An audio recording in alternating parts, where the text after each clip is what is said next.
Today is April 19th, little midweek episode of Talkin Yanks. Got some sharp stats, got some guess the lineup, got some hot hitter, got some other notes and stuff to discuss. So let's do it. Let's talk Yanks. Talking Yanks with old John Boy, Jake. Recaps galore, weekly awards, stat lines, theme, and hot takes. Get your Yankees news from these two fine dudes. It's time for Talkin Yanks. Talking Yanks with old John Boy and Jake. Talking Yanks with old John Boy and Jake. Hello and welcome to Talkin Yanks, episode number 733. My name is Jimmy. Sitting next to me is Jake. There's someone in between us, but you cannot see him, and BBD is behind the desk producing away. Brought to you by SeatGeek, code Yanks. Get yourself some tickets. Big day here in the office, coming off an off day, looking to recharge, reboot, and go into the Detroit series on a good note.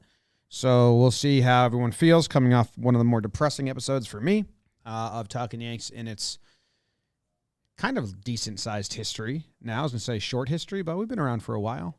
Company also started AMP and Baseball Today, and a bunch of other shows are on an Amazon show called AMP. I did my first one today. Joe's got a show. So make sure you download the app, AMP, A-M-P. Listen live. We take in callers and have fun. Jake, how are you? James, BBD. Yeah, a couple things you hit in the beginning we got to do. Thanks, SeatGeek. Good SeatGeek article came out today with the Jim. He was also on a podcast. Go check that out. And AMP, you have to use the code Baseball Today if you want to check out. Baseball Today is the one that's going to be on every day, 11:30 a.m. Eastern Time, Monday through Friday. Use the code Baseball Today in the AMP app. We're having fun in there. Jimmy was taking live callers today. Joe's is going to be on taking live callers today, so we're messing around in there. And yeah, I'm Jim. There's a reason we record after the series. You've said it a bunch of times. You let that emotion run. You let it run wild. We're fans. That's the whole thing. And yeah, I mean, the further you step away from it, you start using logic and all that stuff, which stinks.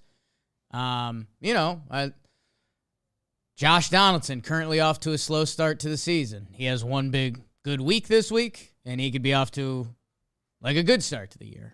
That stuff needs to start happening, though. I think the 5-5 Yankees, luckily, kind of nobody else in the division is off to a crazy good start. Otherwise, like if the Rays were 8-2 right now, I think we'd be punching air harder than ever. But I'm excited for one of the biggest reasons. We have Sharp Stats is back.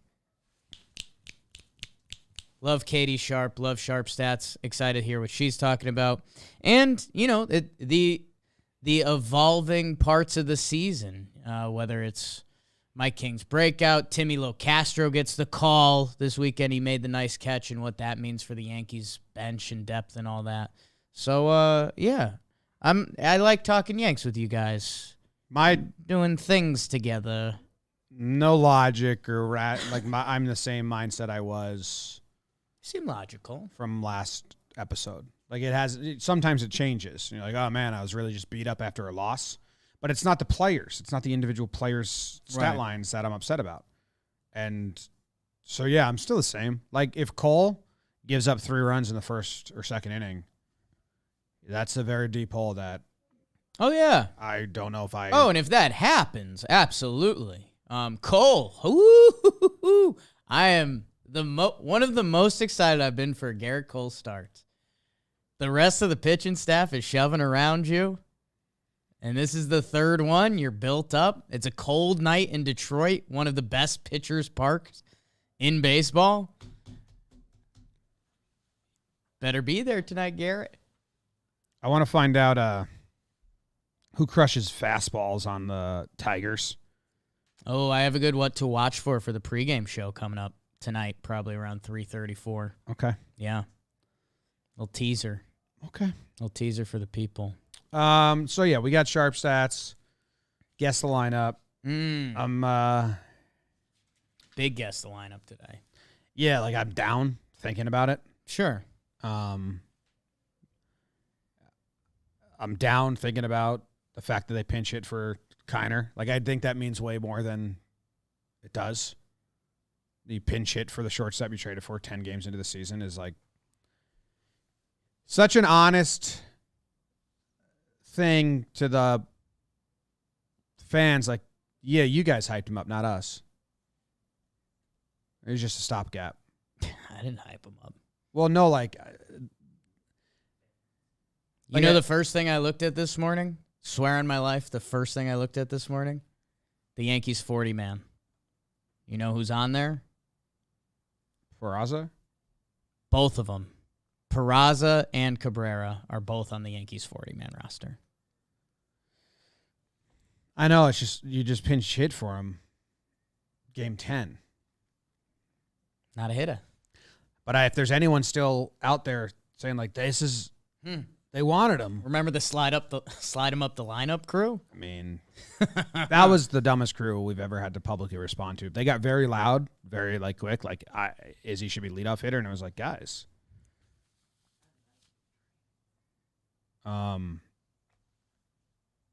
So we'll get to guess the lineup. Is Sharp Stats good or is it bad?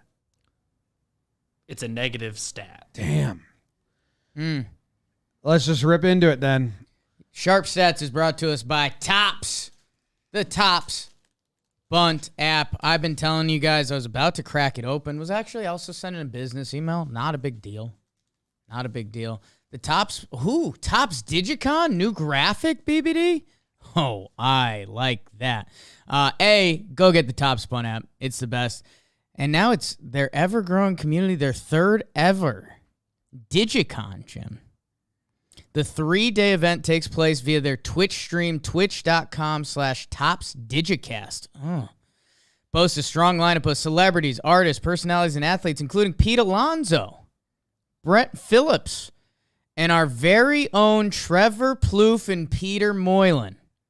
You probably thought we were blowing smoke up your bums when we said that Moylan and Plouffe were into this stuff. They're deep in it. And they will face off in head-to-head and heated competition in bunt trivia. Be sure to tune in April 29th, 11:30 a.m. Eastern on their Twitch stream, twitch.com/TopsDigicast. Anything involving Plouffe and Peter Moylan is a good time, so go check that out. Tops. It's the Tops.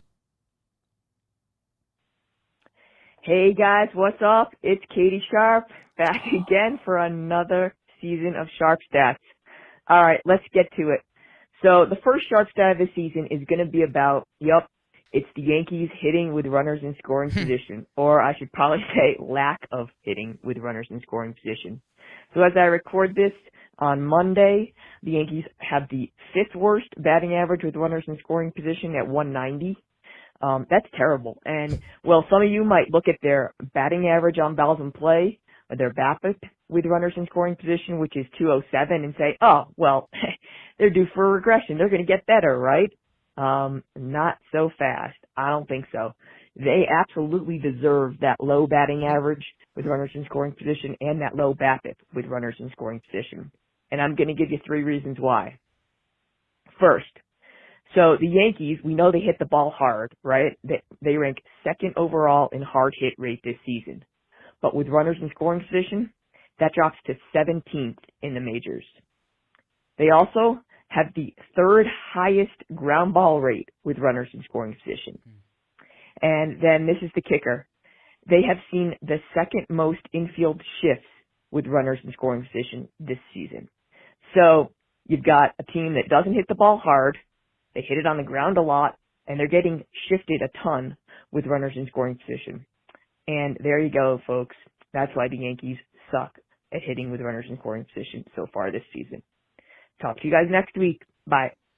It's also why they've hit into so many double plays. Thanks, Katie Sharp. Bringing out.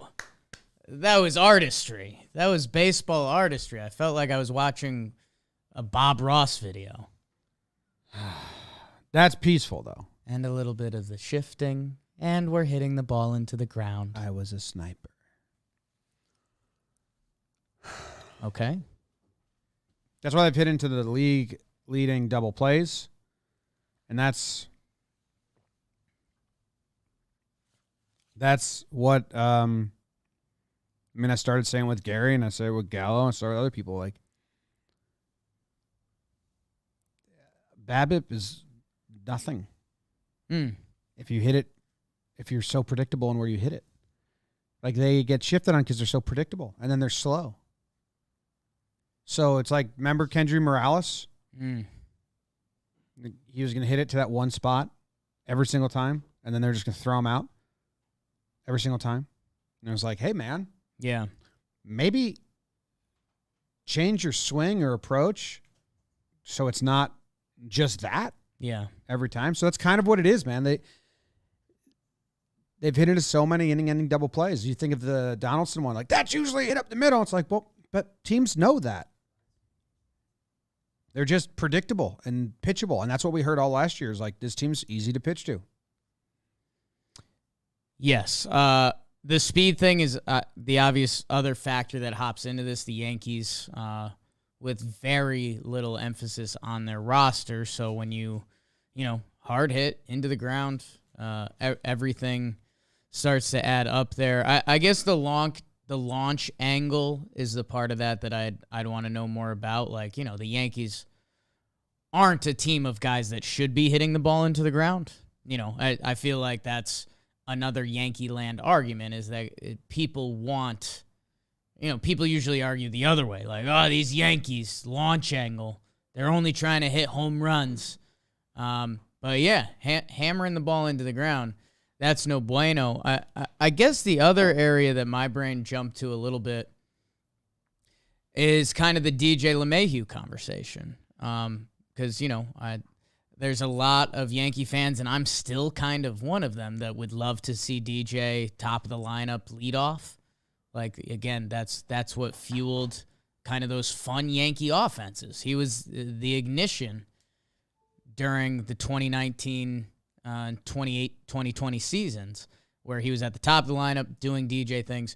It makes you wonder, they've been messing around with DJ in that 5-hole, splitting up some of the big boys, that when we're talking about guys that get shifted on, DJ is the one Yankee you can't shift on.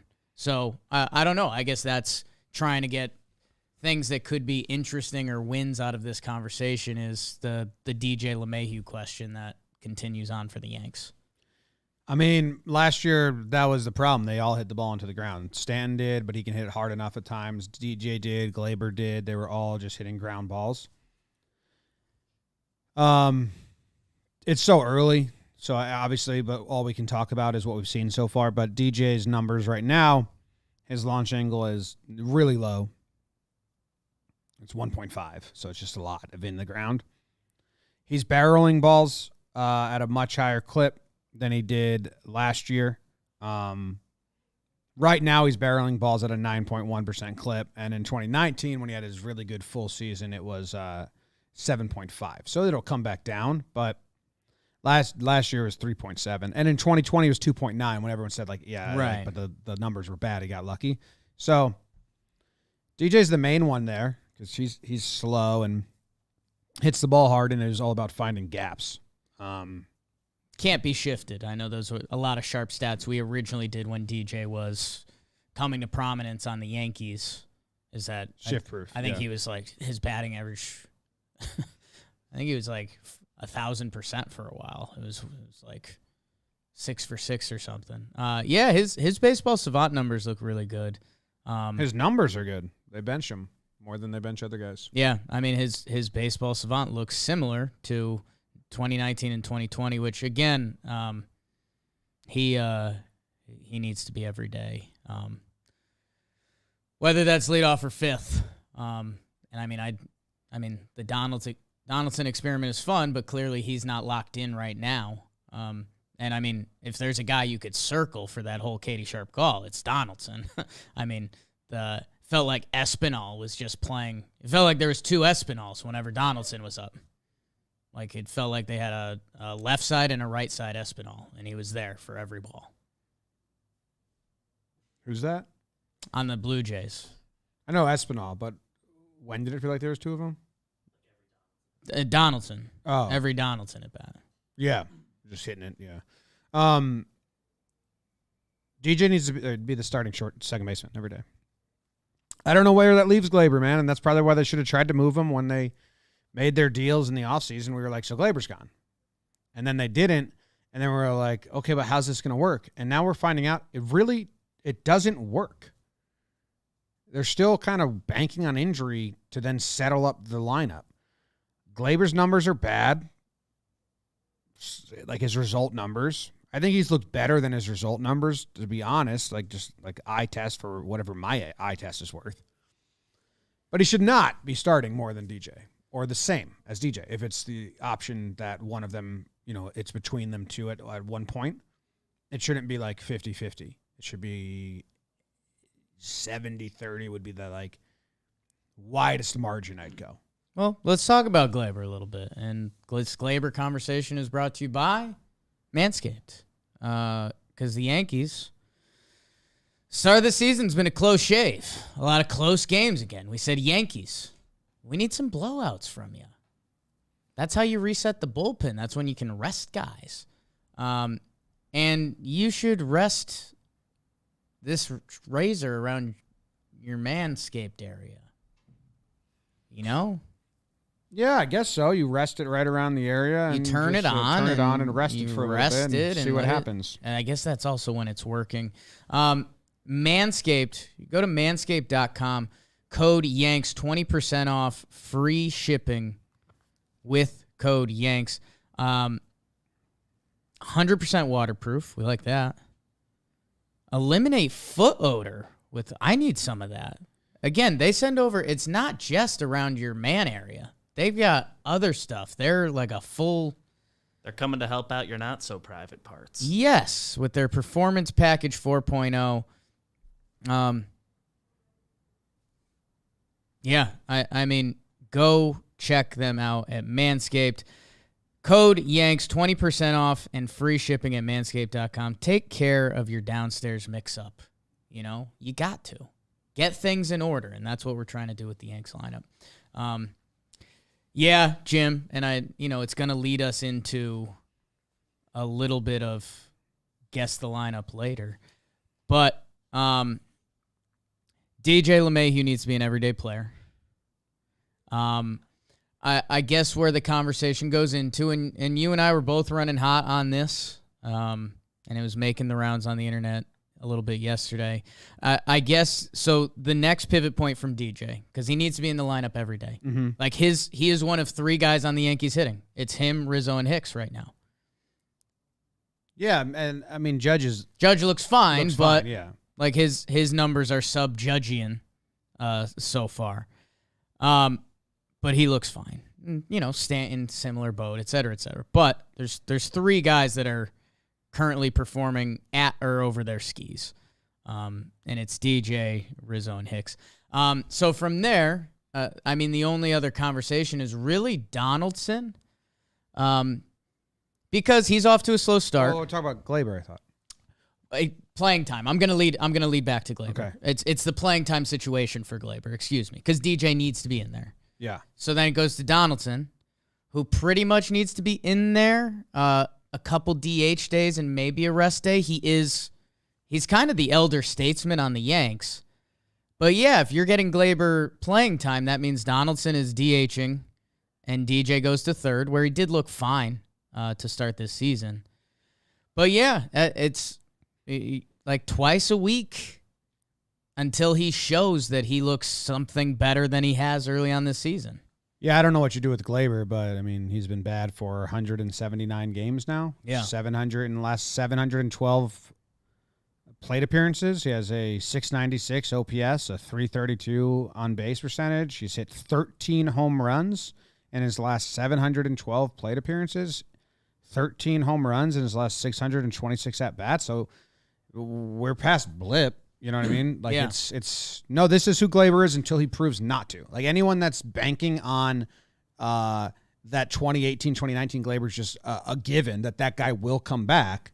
No, we're past that. He needs to do that before we can sit there and say he is what he is.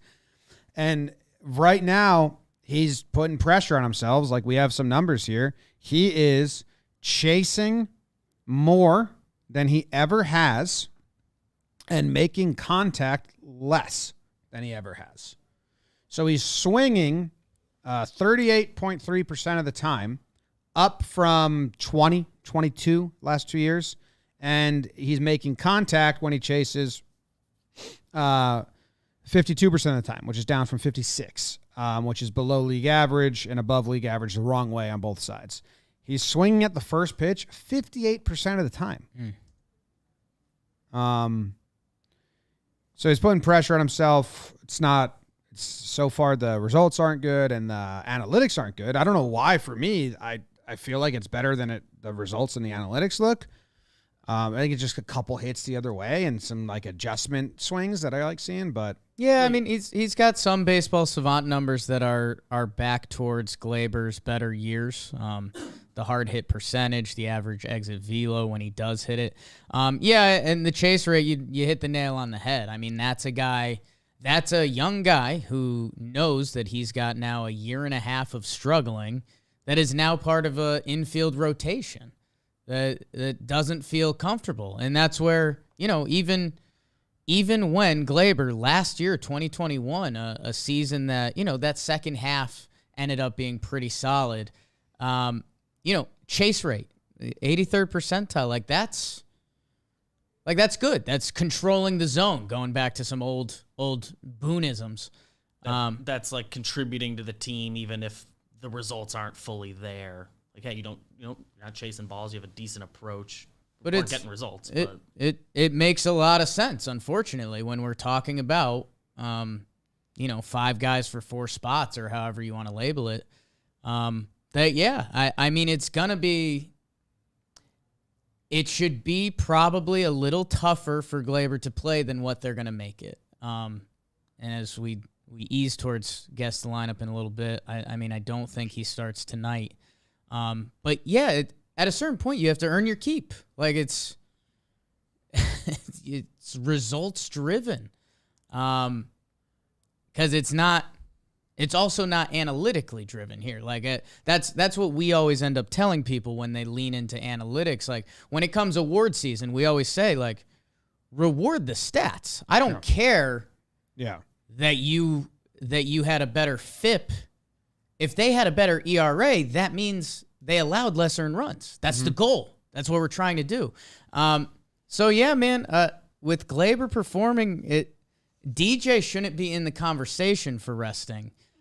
If anything, it's Donaldson as he tries to find his way out of his early season funk a little bit.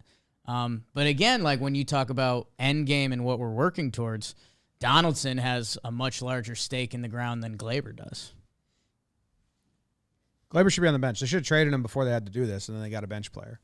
Or kept Wade, because he's better than, like, Kiner Fluffa. Killing it. Off to a great start. It brings you faster speed, more defensive positions, and a lefty approach. Versatile. I don't want to misconstrue this as, like, saying Gleyber's been great, but, like, just another, trying to give him something. 4 days ago, he had a 800 OPS. For the Baltimore series ain't good. Like it is early. He can turn it around. But early. He shouldn't be playing over the guys we're talking about. Yeah, unfortunately for him, that's the situation. They constructed a roster where he's the odd man out. Right. Totally. No, and that's again results. I forget we haven't said this in a while. It's fun to be back into it. Results matter. Yeah, well, not to half of the young baseball fans these days. Results matter, and yeah, BBD, that's a great point that, hey, Toronto, we were feeling pretty good about Gleyber. He found the porch, that inside-out swing, and then he goes to Baltimore, which was his, realized he can't get place. that home run, so he just started bunting. I showed Jake and Joe's a montage of the New York bunters, the Bronx bunters. It's hilarious. Good content. They tried to lay down, 12 bunts in the last 3 games. Bunt season, baby.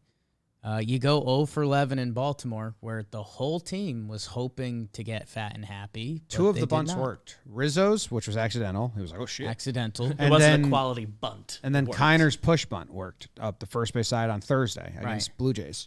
But you had Hicks tried to lay down bunts. Rizzo tried to lay down a two-strike bunt and got out. Glaber laid down 2 bunts, just easy outs. Hicks, I said him. Kiner tried to lay down bunts. So I appreciate the effort of trying to put the ball in play, but it's almost like they saw Rizzo and Kiner do it, and they were like, yeah, I can do that. And not Wade, I just saw that in the chat. And totally Glaber was like, oh, shit, can't hit home runs here anymore. I got a bunt. So Yeah, that was over under half bunt attempt by the Yankees in tonight's game. tonight's game. Yeah. Over. You think there will be one? Yeah. Cold night in Detroit. Offense hasn't done anything in a minute. Okay. I think we get a bunt. Okay. Bunt tap. Wade's been fully good in LA, by the way. Tyler Wade has been good in LA. Was hopping around MLB last night because there was no Yankee game. And saw Wade's double live. Nice little inside out left center field double. Well, Wader made a tangible change to his swing last season. And then the Yankees gave him everyday run, and then they decided they didn't want him every day. They valued him off the bench. But it was the same. It was different. It was like when a guy changes his pitch mix, and you're like, all right, well, kind of got to scrap, four seam starting fastball guy out because now he throws a two seam and like Gossman. Like you kind of can't look at Gossman's Orioles stats because he's a completely different pitcher now. That's what happened with Wade last year. It's like he's finally going the opposite way, hitting the ball on the ground and using his speed. When the first 4 years of career is aiming at the short porch, and we were like, Wader, come on. And he did it, and he had a really good year for the Yankees, and then they traded him, and it's like, I don't know. He kind of just tapped into, like, finally made the change we've been wanting to make, and now that doubled the other way in whatever. Can't get lost on that. Good luck, Wader. Good luck to Yanks. Big series in Detroit. Hopefully it ends up being a fun juxtaposition in a couple nights of last year's trip to Detroit where they punted. They went literally AAA Yanks on them. Is that, Jim, I don't know if that's something that, because you like the memory lane part, if you bring up those box scores from the last Detroit series, is that going to fuel the fire or send you to, as Joe's McFly says, monkey mode? I don't know that it's kind of hilarious at this point. Like it was Davey started for like one of his only starts when he was bad, struggling in AAA. They brought him up to start that series. I believe did Abreu start a game? Maybe it was. Yeah, at least it's like a bulk. Was guy or Nestor something. one? It was before, late. It was before Nestor had gotten going. It was late May. I have it. So the last the infamous Detroit punt series, when they had like who did they have coming up? Because that was their like reasoning. Well, we got guys coming. We got big games coming up. I was like, come on, you losers. Oh yeah, that was before. They had Tampa, Boston coming up. 4 games against Tampa, 1, 2, 3, 4, and 3 against Boston. So they fully punted the Tiger series. Like fully punted the Tiger series. Let's see. Well, Cole started game 1. So they ran out Odor, Clint, Higgy, Gardner, and we got rest on the bench. Lost that game with Justin Wilson, I think, lost it. Then the 2 games before the series against the other guys, they brought up Davy Garcia and had Albert Abreu piggyback him. Lost that game. They also had Rugi bat in the 2-hole. Mike Ford play at first. Outfield of Andujar, Frazier, and Gardner. Then in the next Detroit series, they brought up Mike King to start. Pitched Nestor Cortez Jr. and Nick Nelson. And that was by design. We're going to let all of our bullpen rest. We're going to do is Abreu, Nestor, Nelson out of relief, and we're going to bring up Davey, and we're going to move King to the starting role for the last 2 games in Detroit because we have the big 7 against Tampa and Boston coming up. And what happened? They lost both of those games. They assumed they were going to win the Cole game and be like, oh, we'll piece together one of these other two. And they didn't win the Cole game and didn't adjust. Not great. And like that's what they still are going to do that this year. Like that we. So yeah, that's so funny to look back at. They literally brought up a bunch of pitchers and said we're going to rest all of our bullpen these 2 games against the Tigers because we have the bigger games. Then they went 2-5 in those next 2 games. So what did you do? Just win the games you can win. Sets a bad tone, and that was my whole clip that was going around yesterday. It's about the tone. It's not the fact that you know, if you were replying like, well, Rizzo, Gallo, Stanton, you know, the rest of the Yankees lineup should be good enough to beat the Orioles. Well, A, they kind of haven't proven that. And B, by resting Judge, you set a tone that you don't need to care or be as passionate about these games when they're the games you should be collecting up wins. And by the way, Rugi Odor, 102 games for the Yankees last year. It might be a good note that he's a bench player for the Orioles now. You know, I know we got caught up in Rugi a little bit last year. Mike Ford, you just mentioned him a couple times. Andujar's at AAA. Gardy's half forced into retirement. Clint's a bench player for the Cubs. So, dude, look at this. So they sat Stanton a game at Detroit during that series to give him a day off. DJ and Judge played all 3. They sat Urshela for 1. Odor got in. Ford got in. Andujar got in 2. Frazier got in 3. I don't know who was on the bench at that time, but almost sounds like Baltimore without a hailstorm in between. they just don't take what I can't do it. It just lacks all common sense. Well, you know where you can take your common sense, Jim? Somewhere you've been taking it, actually. Europe? DraftKings Sportsbook. Are you about to have some more candy? I've been eating a lot of candy. I am. You're back in Easter and you're just messing up Easter candy now. Someone put these. I went in there to grab a different snack. And there's a bowl. Someone put Easter candy out. There's a bowl That's not cool. There's a bowl of Easter candy on the kitchen table in the office. That's messed up. Someone who came in, someone who beat me in. Someone who beat you in? Yeah. Well, I came in and who was here? Lucas was here. Are we getting pranked? And I ate a lot of the candy. Wait, but I've hold had on. a lot of Sam candy. asked me if I brought it, so it wasn't Sam. That's what would be your No, it first wasn't guess. Sam. She's been really happy. The snack cabinet got replenished rather this week. And now we got. So I don't think she would have brought more snacks. Well, if you're looking to snack it up, go to the DraftKings Sportsbook. They're an official sports betting partner of Major League Baseball. Jim's been placing bets. It looks like he's about to place one right now. That's his place and bet pose you're seeing. I'm very familiar with that. Excited to see where he's going to go with it. And if you see a winner out there, you see a team that's going to win, you can bet $5 and you get $200 in free bets at the DraftKings Sportsbook. Go download the DraftKings Sportsbook app now. Use promo code JOHNBOY.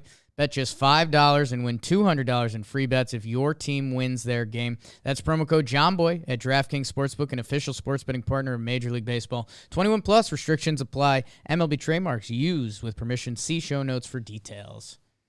What you got? What do you get there? I'm going to do another parlay. Okay. 5. Jimmy parlays. You're going 5-legger again. Yeah, 5-leg parlay. Oh, boy. You like those. I'm going to take the over. Currently don't believe in Cole. Okay. I am going to take that DJ gets a hit. Like that. Now, I don't know if I'm going to do player to homer. It's going to be cold at Comerica. Cole always gives up a homer, so you should choose a Tiger. Meadows, he's seen him a lot from the Rays days, so I have Meadows to homer. I don't like putting that in the parlay, though. Maybe I'll do that separately. Garrett Cole, strikeouts thrown. I'll go 5+. That's the lowest option they give. Tyler Alexander, strikeouts thrown. I think I need the home run to make this a worthwhile parlay. What do you think? I'm looking for that bet from last year. You remember I had that losing pitcher gives up a homer bet? They might have scrapped that. They might have scrapped that. I was making money. Yeah, it was a very easy bet to win. We were kept doing it. We just text each other. I got to find that. That was awesome. Was it pitcher props? I was just there. I didn't see it. Yeah, There's just- pitcher to record a win, which is brutal because pitchers don't pitch anymore. Pitchers don't pitch anymore. We're back at 5. Other batter props. Aaron Hicks RBIs. Ooh. No, I don't think hasn't been good. Anthony Rizzo RBIs. All right, so I'll add that to the list. Okay. What does innings mean? Oh, I like doing total runs in the first inning. Okay. No, first inning 3-way. The fuck does that mean? I bet. Man, how much stuff they have on here is kind of crazy. Holy smokes. Webb Scherzer tonight. Jimmy, let's play Guess the Lineup. Detroit Tigers total runs by the third inning over. Great. I did it. Let's play a little Guess the Lineup. I don't want to, but yes, we can. I think I have a lean. 5 units on that Really? parlay. 5 of your units. Yep, on that parlay. On that parlay. And cash out $100. They all hit. That would be that would be how that would work. I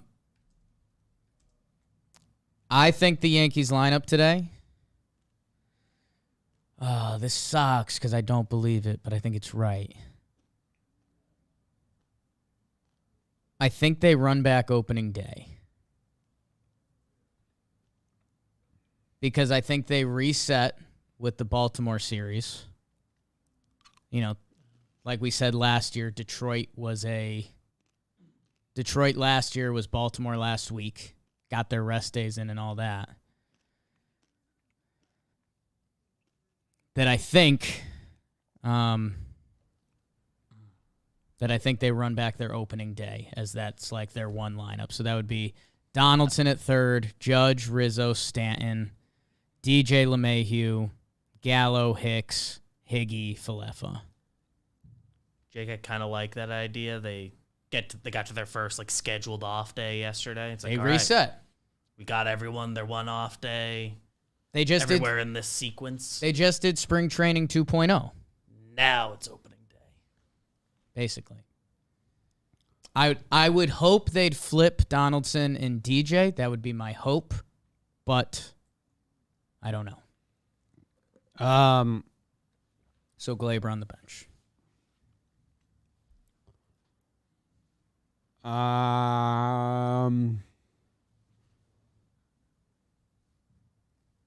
I mean, is Gallo going to play? It is a lefty. He hasn't started against a lefty yet. It is a lefty. But he got the day off. He just got his double off day. Quotes. I mean, Over his career, he's not like actually. Hicks is going to lead off. Right. yeah, his career 800 OPS versus lefties. I think it's going to go Hicks, Judge, Rizzo, Stanton, Donaldson, DJ, Glaber, or no Glaber, Hicks, Kiner. I think you had Yeah, Hicks leading You off. had Hicks one hole. Okay, Hicks, Kiner, Higgy. How many guys do I have? I think. I have 8, so I'm missing someone somewhere. Donaldson. Did you get Yeah, no, I got him. Judge in that? Oh yeah, because you had. right field, Rizzo at first base, Stanton DHing, Yeah. Donaldson at third base, DJ at second, Kiner catching, or Kiner, Kiner short. Shortstop. Higgy catching. So So you're an outfielder Do you short. need a, yes. Gallo, but then the lineup stinks because they'll probably put like Gallo and Donaldson ahead of DJ. I think DJ's been ahead of Gallo when he's been down the lineup. True. I think Because they like to split that. DJ is their Gallo neutralizer. But we've never seen them all play with Hicks leading off. With Hicks leading off, yeah. But she's done 2 games in a row now. So Against a righty and a lefty. I think they're scrapping Donaldson as leadoff. Okay. I mean, I'm open to that, obviously, but I'm interested to see. Any chance they double rest someone here? I mean, there's something there with Gallo and Timmy LoCastro getting called up. Like, I am not. That wouldn't surprise me. I'm not shocked if Stanton doesn't play today. Against the lefty after a rest day, I don't think they can do that. Did Stanton DH the last game of the Baltimore series? Do you remember? The last 2. So it could be like DH Judge and Stanton plays right. It's a big outfield. It's a big outfield. outfield. That would be my only thing. If they're gonna double rest someone, it's like a double-and-a-half rest Judge. They're gonna do something that we don't think is fathomable. I could see them putting DJ lead off and putting Hicks like 5 again to split stuff up. I think Hicks leading off is obviously very much in play because that's been the last 2 games. Last time DJ led off, Hicks batted 7th. I think before the move up to 1, Hicks has been 7 all year. Is that 7 or 1? So they got to try out a new Hicks spot. Yeah, we will wait and see. You can't look at old lineups because that's basically like you can't do the same thing That's twice. taking the bait. Yeah. It's funny. Who starts at catcher? Higgy? I mean, it's kind of coin flippy, right? I think with Cole, I think him and Higgy are still dating. We'll see. Be hilarious if. When do we get to Cole just liking whoever the backup is again? Tonight would be a good night to find out. Find out who the backup is. Yeah. Rortvet's hitting. Rortvet. Rortvet. Eat my shorts, Yankees. Trevino. Only Trevino in MLB right now. Trevino. Trevino. I mean, 2 for 4 his last game. 2 for 3 the game before that. Kind of have to play Trevino. So kind of play Trevino. Well, calls a giant baby. Yeah, and I'm still fine with either catcher, so I'm not gonna get hung up there. It's not worth it. There you go. That is becoming my least favorite segment in the world, and it used to be my favorite segment. We did. Yeah, it's still sneaky. Kind of broke you every time though, so I don't know. Maybe that was just an awakening on your end. I like trying to figure out what they're doing, and now it's like we know what they're doing. Pining for rest. And needles. Pine needles. Pine needles, yeah. You got anything else? No. Okay. See you on the pregame show where I will be in a mood. Go Yanks. Tell 'em, Grams. Go Yankees.